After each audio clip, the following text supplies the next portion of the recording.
Esi sveicināts un Dieva svētīts jaunā Dieva žēlastības dienā. Šis ir vēstījums īsi par galveno, un šodien par to, kas ir mūžīgs un kas ir negrozāms. Es mazliet pieskāros jau vakar šai tēmai. Apstākļi mūs ietekmē, sajūtas mūs ietekmē. Un tad, kad mēs ejam pa dzīvi ar Dievu, agrāk vai vēlāk mēs pamanām, ka it kā pats no sevis viss sakārtojas, notikumi iziet kaut kādā līdzenā secībā. Bet ir brīži, kad tie notikumi ir tādi, kas izsit zemi no mūsu kāju apakšas. Un ko tad? Ko tad? Es jau vakar runāju par to, ka vārdi mūsu mutē. Jāņa evaņģēlija sākas ar iesākumā bija vārds, vārds bija pie Dieva, vārds bija Dievs, un vārds tapa miesa un mājoja mūsu vidū.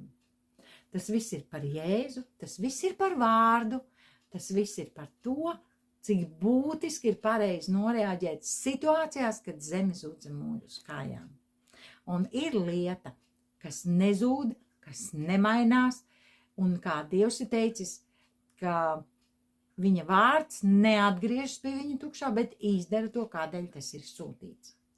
Un Jāņa evaņģēlijā, pa kuru es turpinu pastaigāties, ir 6. nodaļā, 35. pantā, Jēzus saka unikālus vārdus, es teiktu, unikālus, ļoti spēcīgus un tev un man ikdienas dzīvē ļoti vajadzīgus vārdus. Viņš saka, es esmu dzīvības maize. Kas pie manis nāk, tam nesalks, un kas man tic, tam neslāps nemūžam. Bet es jums to esmu sacījis, jūs to esat redzējuši un neticat. Katrs, ko Tēvs man dod, nāk pie manis, un kas nāk pie manis, to es tiešām neatstumšu. Jo es esmu no debesīm nācis, lai darītu nevis, ko es gribu, bet ko grib tas, kas mani sūtījis.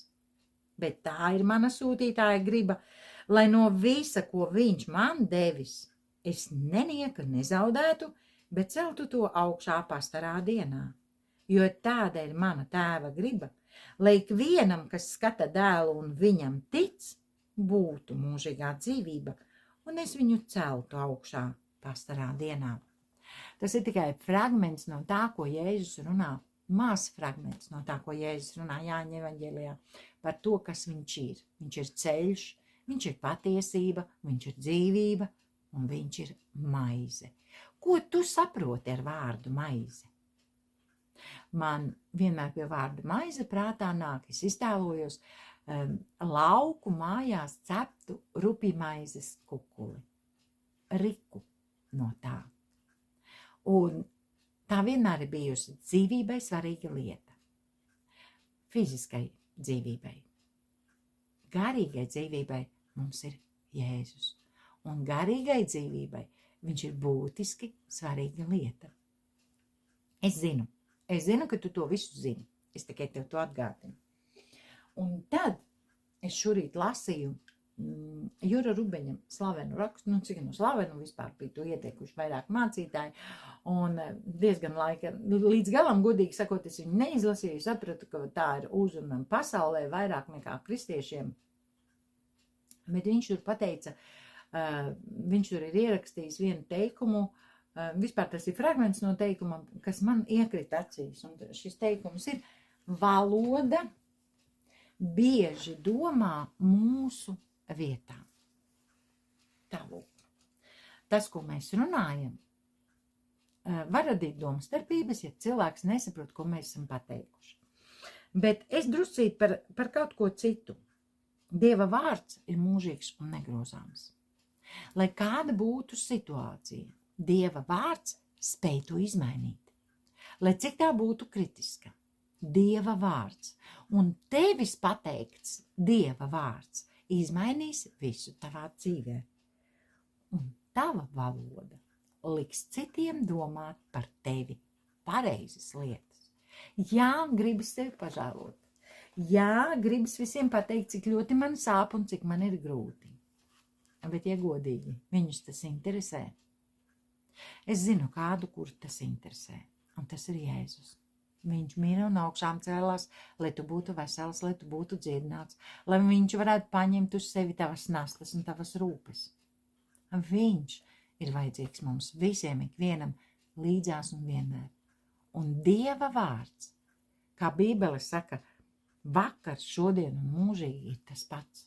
Jēzus vakar, šodien un mūžīgi ir tas pats. Situācijas mainīsies, apstākļi mainīsies, politika mainīsies, bet ir tikai viens, kas nemainās. Un kad tu to atskaņo, tad mainās viss, kas notiek tev apkārt. Tas ir garīgs spēks, tā ir garīga dzīvība. Pie tā, ka Jēzus ir dzīvības maize. Viņš dod tev vārdu, kuru tu padari par maizi savai dzīvei. Un tas ir vērtīgi, tas ir ļoti vērtīgi. Paldies Tev, Tēvs, par to, ka Tu dod mums vārdu, Tu esi devis mums Jēzu, un Tu, Jēzu, esi dzīvības maize. Kungs, atgādini mums to vārdu, ko mums šodien izrunāt, pasludināt savai dzīvei, lai Tu to varētu piepildīt. Jo Tu esi vienmēr nomodā par savu vārdu, lai tas piepildītos, lai notiek ar mums tā, kā Tu esi teicis, Kungs. Vadi un svētī mūs runāt Tavu patiesību šodien, lai par mūsu dzīvi Tev vienīgajam ir slava, gods un pateicība Jēzus vārdā. Āmen. Āmen.